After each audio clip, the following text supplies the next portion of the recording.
warahmatullahi wabarakatuh. Kembali lagi di SMDF Podcast. Bersama saya Sofrina. Kali ini kita akan membahas atau membedah sebuah novel ya. Ini adalah karya dari salah satu siswi Semadaf.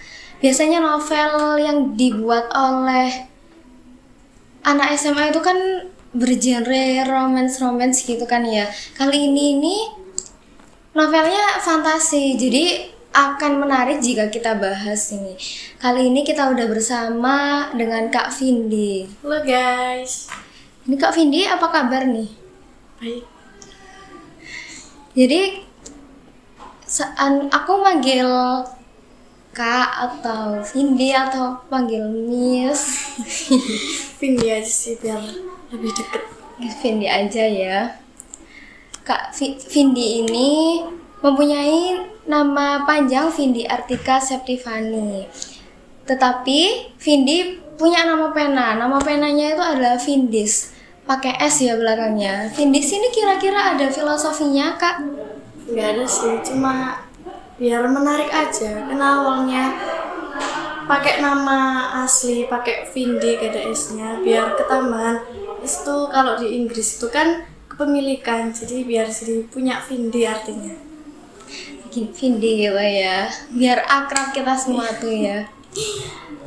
Terus ini novelnya judulnya Bentala di Ujung Asa. Bentala itu setauku itu bumi gitu kan. Di ujung asa maksudnya gimana itu, Kak? Iya, artinya Bentala di Ujung Asa itu usaha kita sampai di ujung dunia. Kayak sampai ujung, sampai ya nggak terbatas sih. Kalau misalnya nurut arti itu jadinya asa di ujung bentala, tapi emang sengaja dibalik-balik biar bikin orang penasaran apa sih bentala di ujung asa itu, Biar menarik gitu ya. Biar banyak yang minat Gitu.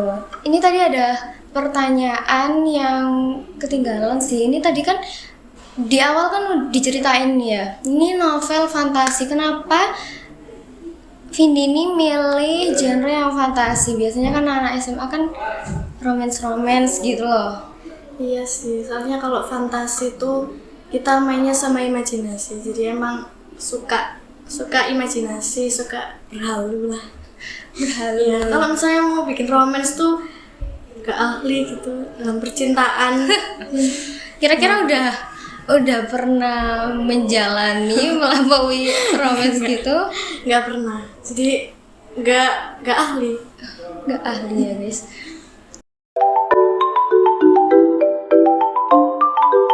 Ini dari covernya nih rumah-rumah gitu kan, kayak sebuah pedesaan atau apa tuh. Itu kenapa kok milih yang gambarnya gitu? Ya soalnya di ceritanya itu emang di dalam satu dunia itu ada dua kota yang bertingkat. Jadi di situ di atas pedesaan, habis itu di bawah ada persawahan. Emang di bawah itu ya tempatnya para petani-petani. Tingkatnya itu baru rumah-rumah. Gitu. Kalau boleh tahu, boleh di spoiler nih gimana ceritanya? Ini kan perdana banget ya di sini, nggak ada di podcast lainnya gitu loh. Ini perdana gitu maksudnya, kalau boleh nih diceritain dikit. Iya. Di situ ada dua tokoh, laki sama perempuan tuh kakak adik, yang dimana dia itu mencari jati dirinya sampai berpindah dunia. Emang di situ ceritanya dia sampai keluar dari tempat asalnya buat nyari orang tua, sama ada sekecil-kecil secuil petunjuk dari kakek neneknya biar gimana sih nemuin orang tuanya, sama dia juga belajar buat berpetualang. Jadi gitu ya. Terus ini sebenarnya kan biasanya orang ini kalau bikin cerita tuh biasanya ada yang relate, kenyataan dari kisah hidupnya sendiri, ada yang cuma halu tadi tuh ya. Kalau Vindi ini latar belakangnya kok bisa ceritanya kayak gitu tuh gimana? Itu awalnya tuh dari mimpi waktu tuh ya, tapi nggak pure semua itu mimpi sampai akhir sih, cuma ada sebagian. Tapi kalau nggak dilanjutin kayak sayang banget gitu. Dan seru juga sih kalau misalnya dibuat novel. Dia ada keinginan buat diterusin lah sampai akhir, sekalian diterbitin. Jadi ini cuma berawal dari sebuah mimpi ya. Jadi teman-teman itu karya tuh nggak yang harus Relate. iya, kayak biasanya kan orang tuh kayak berbobot yang kayak gimana. Ini padahal cuma dari mimpi, ini bisa menjadi sebuah novel gini. Terus suka dukanya nih Kak. Cewek itu kan pasti seorang penulis kan ada suka duka dalam menulis sebuah karya gitu. Iya, kadang tuh nggak ada ide, habis itu kayak capek, bener-bener nggak ada ide gitu kadang. Itu sih paling susah sih. Kalau misalnya nggak ada ide itu cari pengetahuan, cari apa ke temen ya, ke temen tanya gimana sih, itu dapat bantuan sih. Apalagi dari guru-guru juga ada bantuannya. Terus jalannya Vindi itu biar sampai terbit sampai dapat ISBN itu gimana tuh caranya? Ya, gak lepas dari bantuan orang tua juga buat biaya, habis itu dari sekolah juga yang udah bantu ngerekomin sampai bisa jadi buku tuh. Padahal sebenarnya Vindi ini di pondok ya. Jadi benar-benar fasilitas sekolah sih buat nunjang buat bikin novel tuh membantu banget, apalagi dari guru-guru juga yang udah ngasih motivasi, habis itu ngasih arahan, bantu juga. Gitu. Tapi biasanya kalau di pondok itu kayak super sibuk gitu. Belum di pondoknya ada tugas, di sekolah ada tugas. Itu caranya biar jadi, maksudnya cepet jadi sesuai deadline tuh gimana tuh? Ya, soalnya kita punya deadline juga, jadi punya acuan tanggal. Hari ini tanggal ini harus jadi, tanggal ini udah nyampe ke penerbit gitu. Itu sih. Bisa kalau di pondok kalau misalnya gabut itu bikin naskah itu kan enak. Jadi di sekolahnya tinggal ngetik. Iya kita ya. Berarti ini laptopnya tuh sebenarnya nggak bisa dibawa ke pondok gitu ya? Iya, cuma di sekolah aja. Hebat loh ya. Soalnya ini ngetik itu cuma di sekolah gitu. Di sekolah kan pasti juga ada tugas yang lain, tapi bisa diimbangin gitu ya. Ada satu penggalan cerita yang menurut saya paling berkesan, dimana saya bikinnya itu dengan benar-benar sesuai dengan apa yang saya alami, yaitu saat bikin puisi. Di sini dimana Untro sebagai kakek dua tokoh ini memberi surat pada kekasihnya.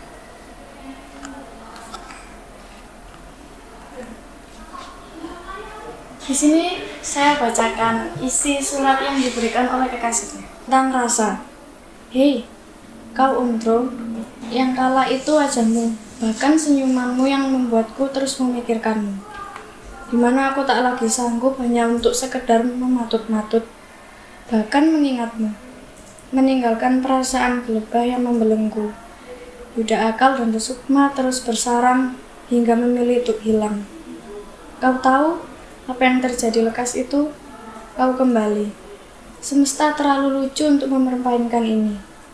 Dan dengan bodohnya aku pun kembali jatuh ke dalam lubang yang kau buat. Mungkin kali ini aku tak lagi merasakan sakit di kala jatuh. Kau menjanjikan dataran empuk dengan sekuntum mawar merah di dalam silinder kaca, berisi air segar yang kau siapkan untukku di sana.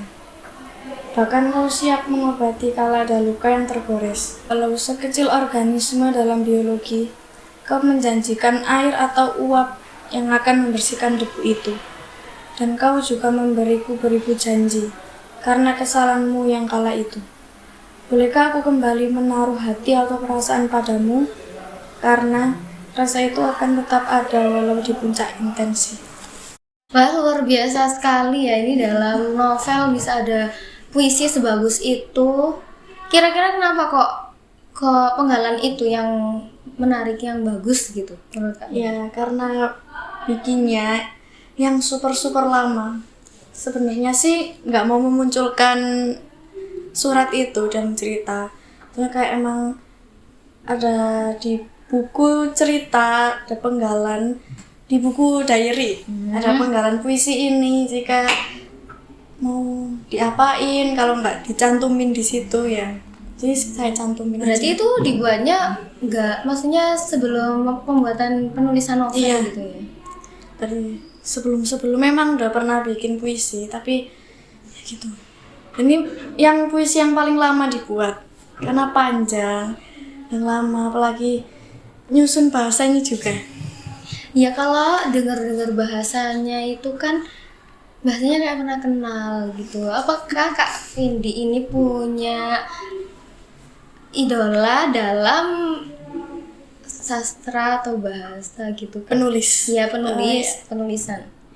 Ya emang suka banget sama novelnya Terelie, apalagi yang fantasi. Makanya nerbitin genre fantasi karena emang novel Terelie fantasi ini banyak banget. Habis itu kata-katanya juga. Iya, mirip ya.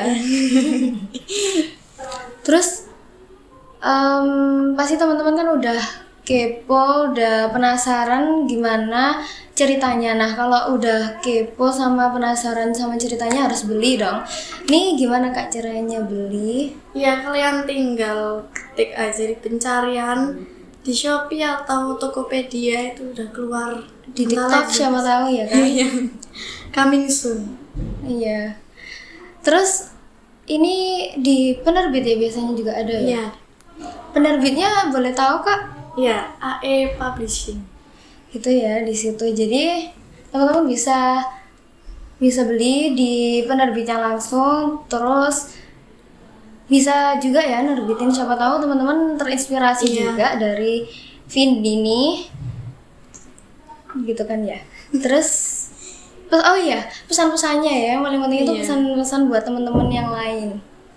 Ya, kalau misalnya kalian tuh punya ide, apalagi bagi kalian yang pintar juga, yang mau nulis, yang jago banget nulis, mau nerbitin tuh kayak jangan dipendem aja gitu guys, kayak jangan disimpan aja di laptop, kayak percuma. Jadi kalian bisa nerbitin biar bisa nunjang nama kalian, nunjang nama sekolah juga, jadi benefitnya banyak. Gitu ya. Terus Kak, beri semangat dong buat teman-teman yang nonton podcast ini. Apa semangatnya? Iya. Maksudnya iya. Kan biasanya orang tuh kayak kalau lagi down gitu loh, terus apalagi kayak tugas banyak kelas 12 gitu kan. Iya sih. Apa ya? Ya pokoknya kalian kalau misalnya butuh pencerahan gitu, butuh ada yang bingung mau sekolah di mana, apalagi butuh pencerahan, apalagi ya pokoknya sekolah di Semadap sih. Banyak banget benefitnya, apalagi kalian bisa meninggikan nama kalian di Semadap yang bikin Iya. novel atau artikel guys, jadi keren. Gitu, jadi intinya kita nih nggak boleh bukan diem aja ya sebenarnya, kayak pokoknya mengembangkan skill kita. Kalau sebenarnya ada anak tuh yang nggak tahu skillnya apa, kan Iya. biasanya banyak ya anak yang nggak tahu skillnya apa, tapi kalau dia berusaha itu pasti akan mencapai hasil yang wow, yang masya Allah gitu. Insya Tentunya Allah. di Semadap. Iya, oke teman-teman, jadi itu tadi pembicaraan akhir dari podcast kita kali ini. Terima kasih buat Kak Vindi udah datang di podcast kali ini ya, bercerita tentang Bentala di Ujung Asa, dan pesan-pesannya juga pastinya bermanfaat buat kita semua. Saya Sofrina Hidayatul Karimah. Mohon maaf apabila ada salah kata di selama podcast tadi. Sampai jumpa di podcast selanjutnya. Assalamualaikum warahmatullahi wabarakatuh. Karya yang luar biasa dihasilkan oleh anak yang luar biasa pula. Karya ini adalah salah satu karya dari angkatan pertama jurusan bahasa di SMA Muda dan Arifani, yaitu karya dari Ananda Vindi yang berjudul Bentala di Ujung Asa. Salah satu penggalan naskah yang paling saya sukai yaitu bagian 10 yang berjudul Industri Senjata. Dia mengungkapkan bahwa salah satu kalimatnya adalah sepersekian kali suara tembakan yang membangunkan para warga itu membuat Kasam terpanjat. Ia selalu saja terbangun pagi buta. Ini adalah salah satu karya, penggalan karya dari anak bahasa SMA Modern Arifai yang berjudul Bentala di Ujung Asa. Karya yang bagus, karya yang harus dilanjutkan, karya yang harus digunakan. Apabila teman-teman semuanya ingin membuat karya seperti ini, jangan lupa terus semangat, terus berkarya, dan bergabung bersama kami di SMA Modern Arifai. Terima kasih.